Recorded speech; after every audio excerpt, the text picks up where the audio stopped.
मारवाड़ी मेडी आप देख रहे हैं। आज है 16 दिसंबर 2023 शनिवार का दिन और हिंदू तिथि मार्गशीर्ष माह की चतुर्थी है। वहीं देखिए आज से मल मास भी शुरू हो रहा है। अब किसी तरह के शुभ कार्य नहीं होंगे। पूरे एक महीने तक विवाह सहित अन्य दूसरे कार्यों के लिए लोगों को मकर संक्रांति का इंतजार करना होगा। अब नजर डालते हैं आज की बड़ी खबरों पर। शुरुआत करते हैं बड़ी खबर के साथ। भजनलाल शर्मा ने राजस्थान के 14वें मुख्यमंत्री के रूप में शपथ ले ली है। इसके साथ ही 2 डिप्टी सीएम दिया कुमारी और डॉक्टर प्रेमचंद बेरवा ने भी शपथ ली है।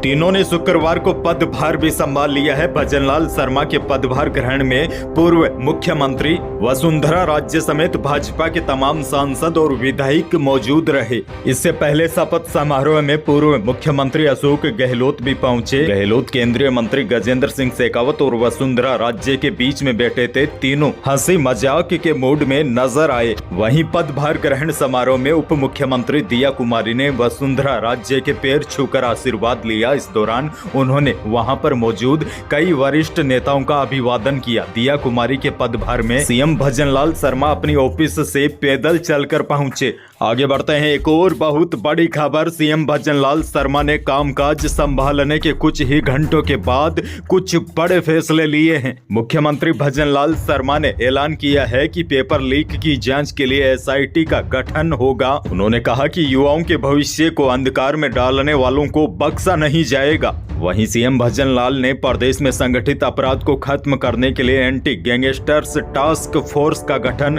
करने का ऐलान किया है और उन्होंने कहा है कि किसी भी तरह के अपराध को बर्दाश्त नहीं किया जाएगा और हम भ्रष्टाचार को भी बिल्कुल बर्दाश्त नहीं करेंगे।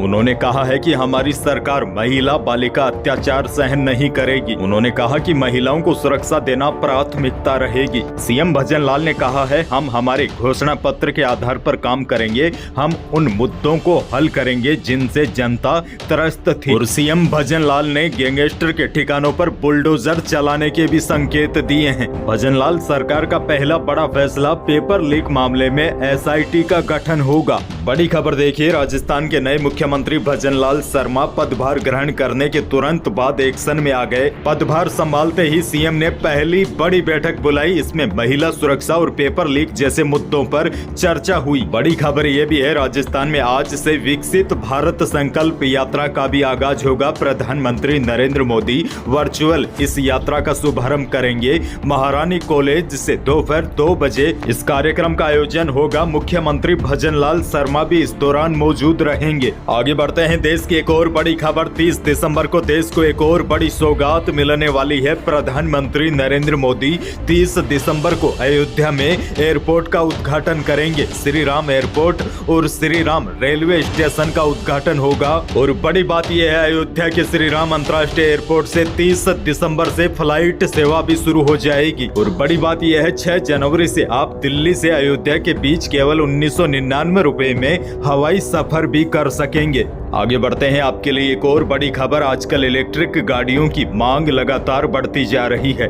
बड़ी खबर यह है, सिंपल एनर्जी ने 15 दिसंबर को अपना सबसे सस्ता इलेक्ट्रिक स्कूटर सिंपल डॉट 1 99,999 रुपए की शुरुआती कीमत में लॉन्च किया है। हालांकि इस स्कूटर की डिलीवरी सबसे पहले बेंगलुरु में शुरू होगी। इसके बाद अन्य शहरों में भी इसे अलग अलग फेज में उतारा जाएगा। कंपनी का दावा है कि यह स्कूटर एक बार में फुल चार्ज करने पर 151 किलोमीटर की रेंज देगा। दरअसल भारत में सिंपल 1 के बाद यह कंपनी का दूसरा इलेक्ट्रिक स्कूटर होगा। बहरहाल आगे बढ़ते हैं। अलवर से बहुत बड़ी खबर। 2 घंटे के अंदर ही पति और पत्नी दोनों की हार्ट अटैक से मौत हो गई। पहले रोडवेज बस में पति को अटैक आया, पत्नी को उसके बाद पति के अटैक की खबर मिली तो उनको घर पर ही हार्ट अटैक आ गया।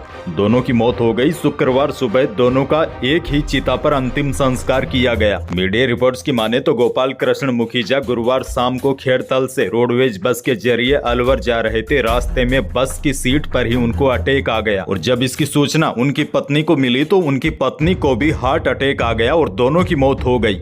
आगे बढ़ेंगे, लेकिन उससे पहले प्रदेश के मौसम से जुड़ी बड़ी खबर है। अब तक राजस्थान का मौसम एक समान सा बना हुआ था, लेकिन अब क्या होगा? आज और कल तो मौसम में कुछ बड़ा बदलाव नहीं होगा, लेकिन 18 दिसंबर से तापमान में बड़ी गिरावट होने की संभावना है। मौसम विभाग के अनुसार अब उत्तर भारत से सर्द हवाएं आनी शुरू हो जाएगी, जिससे न्यूनतम तापमान 3 डिग्री सेल्सियस तक नीचे आ सकता है। यानी कि 18 दिसंबर के बाद कड़ाके की ठंड का दौर शुरू होगा। आगे बढ़ते हैं, एक और बड़ी खबर। संसद में घुसकर सेंधमारी करने वाले मामलों में आरोपियों का डीडवाना से भी कनेक्शन सामने आया है। घटना का एक आरोपी ललित दिल्ली से भागकर सीधा डीडवाना के कुचामन सिटी पहुंचा था, जहां उसने अपने एक दोस्त के पास रात बिताई और दूसरे दिन सुबह वापस निकल गया। बताया जा रहा है कि ललित ने दिल्ली पुलिस के सामने सरेंडर कर दिया है। हालांकि इस मामले में स्थानीय पुलिस कुछ भी कहने से इनकार कर रही है। दरअसल आपको बता दूं, संसद के अंदर जो 2 लोग घुसे थे और पीला स्प्रे किया था, इस मामले में मास्टरमाइंड ललित मोहन झा को ही बताया जा रहा है। और बड़ी खबर देखिए, आज का दिन वैसे भी ऐतिहासिक है। आज ही के दिन यानी कि 16 दिसंबर 1971 को पाकिस्तान के जनरल नियाजी ने 93,000 सैनिकों के साथ भारतीय सेना के सामने सरेंडर किया था। उन्होंने अपने बिल्ले उतार दिए थे, रिवॉल्वर रख दी थी। इसके बाद पाकिस्तान से अलग होकर बांग्लादेश एक नया देश बना था। पाकिस्तान के 93,000 सैनिकों ने घुटने टेक दिए थे। 1971 में भारत विजय के उपलक्ष्य में विजय दिवस पूरे देश में मनाया जाता है। आप सभी देशवासियों को विजय दिवस की हार्दिक शुभकामनाएं। यही थी आज की बड़ी और महत्वपूर्ण खबरें।